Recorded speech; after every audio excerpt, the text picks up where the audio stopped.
people don't take the time to educate themselves. Just a little bit of time and a better understanding would be had about this plant by everyone, and we wouldn't be in this stigmatic spot.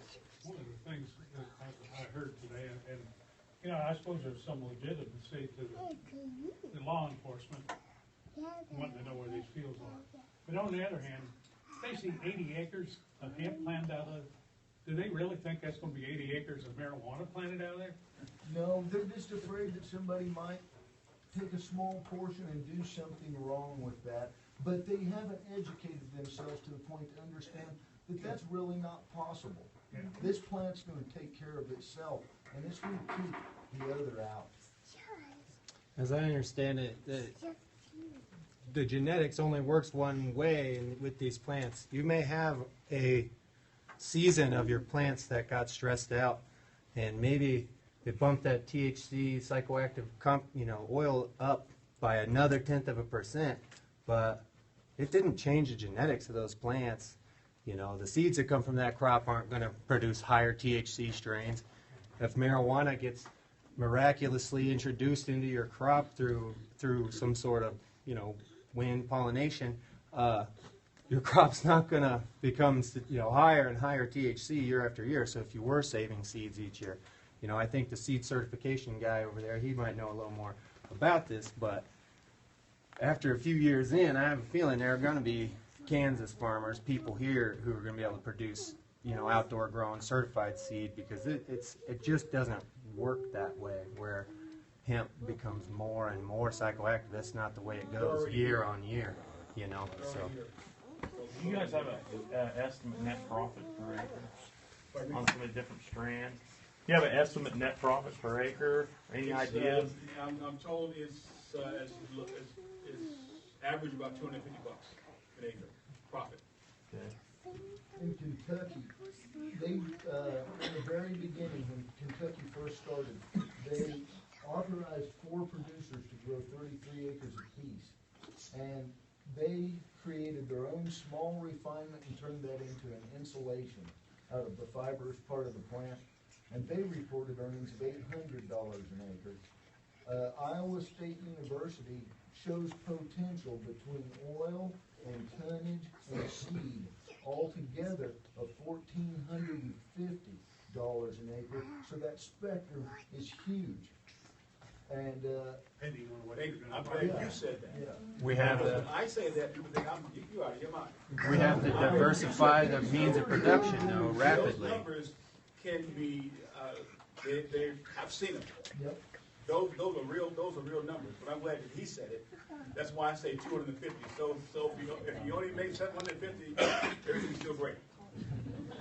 Let me say something off of what Willie said and this gentleman said. So if we think about it, Willie says there's 30,000 different products we can make out of hemp. And it hasn't even been legalized for how long? So what happens when technology starts looking at this and we start coming up with different things? I mean, right now we plant 4 crops. There's only one place it goes. I mean, humans eat a little bit. Livestock eats the rest of it. So there's no place to go with it. I mean, it's been around for hundreds of years. And so technology's done everything it can to that. We're not going to make anything new out of that stuff. This here stuff, that's what's exciting about it. We're in on the ground floor. Who knows where it's going to take us? But it needs to take us. Due to the legality issue, there currently is no double cut harvesting equipment in the United States. In 1994, in Germany, John Deere claims to have perfected hemp harvesting equipment. And they've got double cut systems which harvest both the fiber and seed simultaneously. That's the most efficient way to do it. They use straw walkered machines. That's how you separate the seed the best, because you're dealing with a sticky product. When you harvest this seed, you want to get an average moisture content of 17%. And that leaves a few seeds in that bundle at 22 and a few less than that, but your average is 17%. For optimal refinement of that seed, it needs to drive down to 8. So there's a lot of facets that will go into processing and refinement of not just the seed, but the fiber as well. The fiber has to go through what's referred to as a retting process. Some people that deal with paper or know a little bit about paper might be familiar with that process. You can do some of that in the field yourself, and your product's worth more. They can do it in about 10 days at the processing plant, but you get less for your product.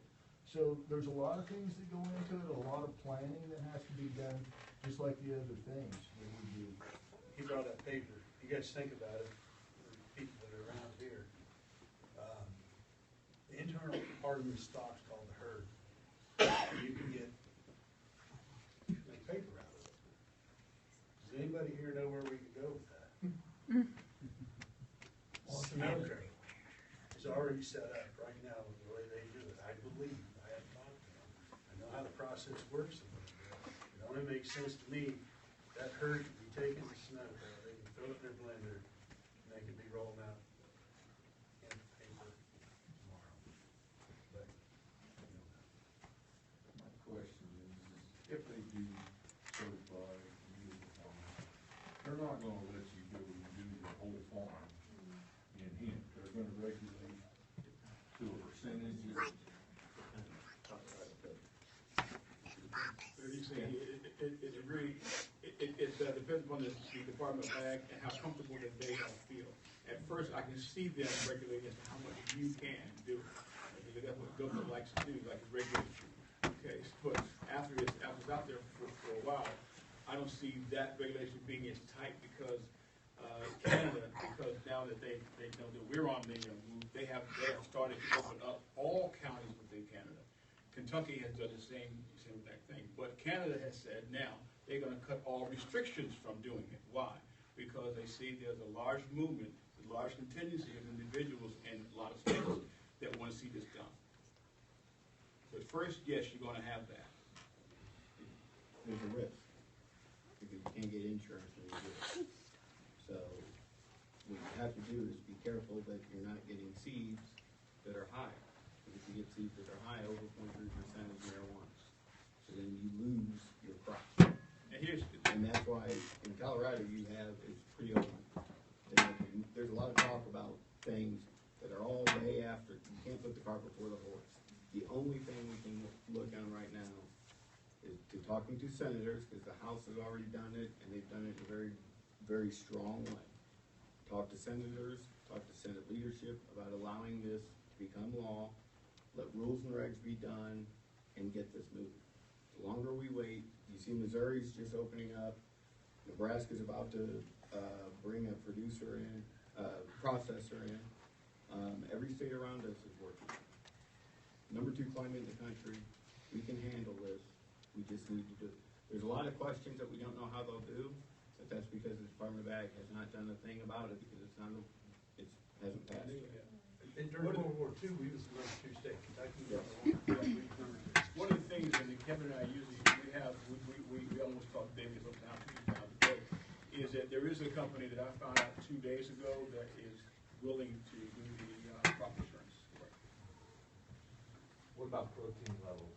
Like if worst came to worst, is the protein where you can grind it to mix with a ration for cattle? They're taking right now, you can take the product, squeeze the oils out, and by the way, the oil off the seed is high in omega-3. So I've said that you can take, this is interesting enough, this product is you can eat it or you can build a house with it. So you can't really say that about anything else we grow, but they make, I'll spin off here a second, they make hemp board, which is the same thing